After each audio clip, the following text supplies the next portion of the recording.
Le Seigneur soit avec vous. Et avec votre esprit. Évangile de Jésus-Christ selon saint Matthieu. Gloire à toi, Seigneur. En ce temps-là, Jésus disait à ses disciples cette parabole. Le royaume des cieux sera comparable à 10 jeunes filles invitées à des noces, qui prirent leurs lampes pour sortir à la rencontre de l'époux. 5 d'entre elles étaient insouciantes et 5 étaient prévoyantes. Les insouciantes avaient pris leurs lampes sans emporter d'huile, tandis que les prévoyantes avaient pris avec leurs lampes des flacons d'huile. Comme l'époux tardait, elles s'assoupirent toutes et s'endormirent. Au milieu de la nuit, il y eut un cri « Voici l'époux, sortez à sa rencontre !» Alors toutes ces jeunes filles se réveillèrent et se mirent à préparer leurs lampes. Les insouciantes demandèrent aux prévoyantes « Donnez-nous de votre huile, car nos lampes s'éteignent. » Les prévoyantes leur répondirent « Jamais, cela ne suffira pour nous et pour vous.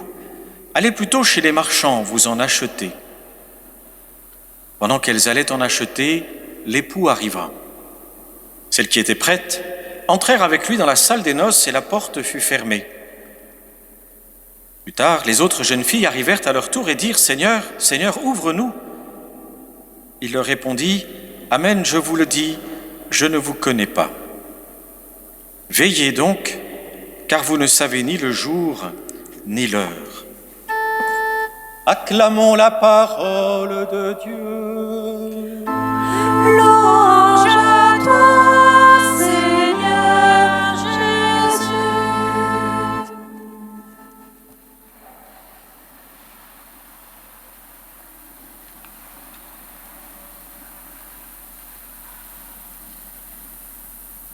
Veillez donc. Nous sommes dans ces derniers dimanches de l'année, de ce que l'on appelle le temps ordinaire, avant de commencer le temps de l'Avent, qui vient maintenant à grands pas. Et les évangiles nous mettent devant ce retour de l'époux, et donc qui nous invite à veiller, à être en état de veille. Et ce que l'évangile nous montre, c'est que l'état de veille, c'est tout autre chose qu'un état d'agitation. Il ne s'agit pas d'être agité. La parabole, du reste, est très bien construite pour nous le montrer. Car toutes ces jeunes filles vont s'assoupir. Elles vont toutes s'endormir. Et dans la parabole, on ne leur fait aucun reproche de s'être endormies. Autrement dit, veiller, ce n'est pas une attitude, vous voyez, on se cramponne, on s'agite, on sort un peu de son calme, de la sérénité, pas du tout. Pas du tout. Alors, que signifie veiller ? Pour nous, veiller toute la nuit, un veilleur, un guetteur, on fait tout pour ne pas dormir. On prend son café, là, bien fort, et puis l'un après l'autre, on y va, parce que faut garder les yeux ouverts. Faut garder les yeux ouverts. Non ? Dans l'Évangile, elles s'assoupissent toutes, sans problème. Donc veiller dans l'Évangile se réfère à autre chose. Et l'Évangile nous dit, veiller dans le cas présent, c'était être prévoyant. Prévoyant.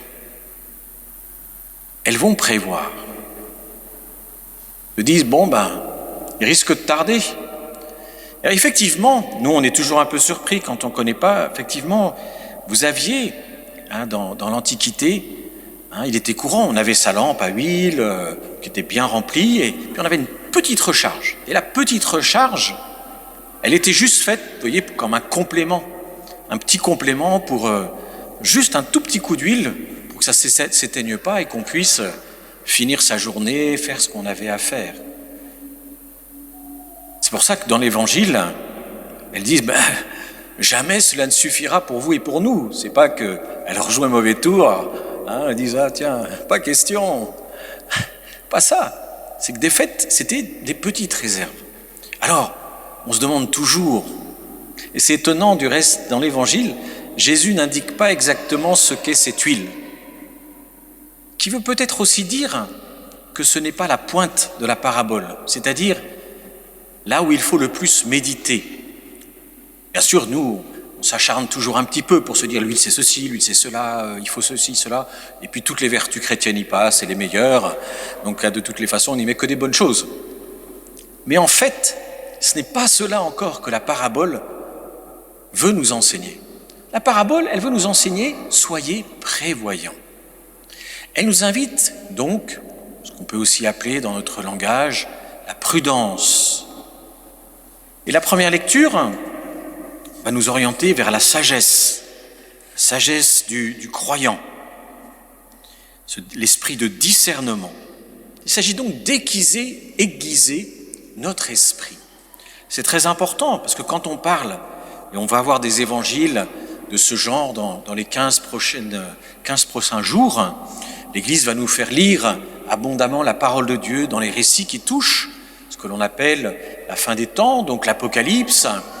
Puis on est toujours un peu mal parce qu'on se dit, oh là là, qu'est-ce qui va se passer ? On n'a pas besoin du reste de l'Apocalypse, il suffit d'ouvrir la télé et de faire la bêtise de regarder BFM TV toute la journée, et puis alors on est tétanisé, et ça marche à tous les coups. Parce que, effectivement, les meilleurs économistes, déjà et depuis un certain nombre d'années, nous disent le système tel qu'il a été conçu s'effondre. Alors, on ne sait pas par où ni comment il va s'effondrer, on ne sait pas quelle est la mèche, vous voyez, qui va faire que le détonateur saute. Mais finalement, devant toute catastrophe, que nous dit le Seigneur, quelle qu'elle soit, il dit « Je suis avec toi, je suis là ». Alors nous, on se dit « Mais Seigneur, mais qu'est-ce qu'il faut que je fasse, moi ? Où faut-il que je sois ? Dans quel état d'esprit ?» Mais l'évangile d'aujourd'hui est très pertinent. Il nous dit « Garde la tête froide, garde ton calme, garde ta sérénité. » La prudence, être prévoyant.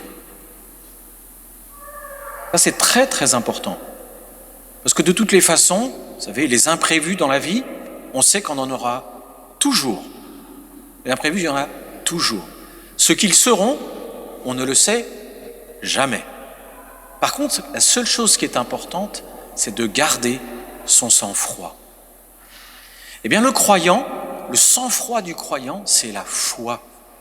Le sang-froid du croyant, c'est d'avoir la foi dans les talons, comme on dit. Ça, c'est une vieille expression. J'ai la foi dans les talons, bien enracinée.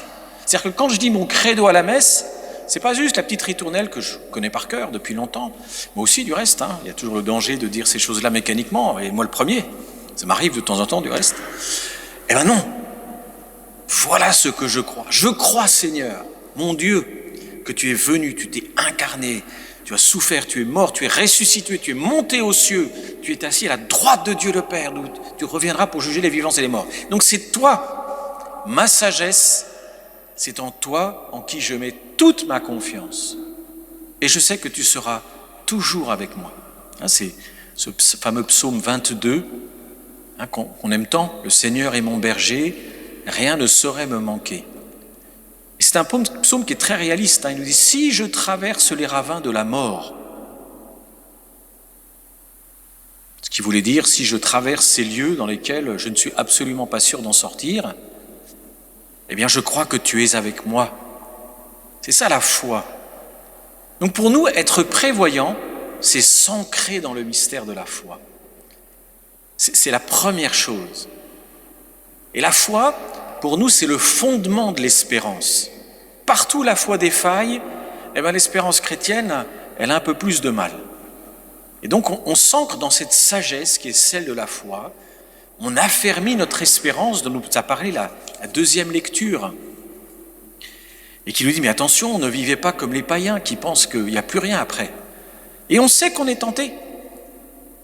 Ce n'est pas évident aujourd'hui de dire, mais oui, j'espère vraiment, je crois au ciel et j'espère vraiment que je vais y être, puisque Dieu mon Père m'aime et moi aussi je l'aime, et donc Je sais bien, il faudra peut-être que je passe un peu par le purgatoire, histoire de nettoyer un peu les vêtements au passage, nettoyer la voiture, réparer quelques trucs là qui vont pas, remettre des boulons où ça manque. Mais je sais que je vais au ciel. Je suis aimé. Je le sais. Ça, c'est ma foi. Et donc, j'espère dans le Seigneur. Bon, aujourd'hui,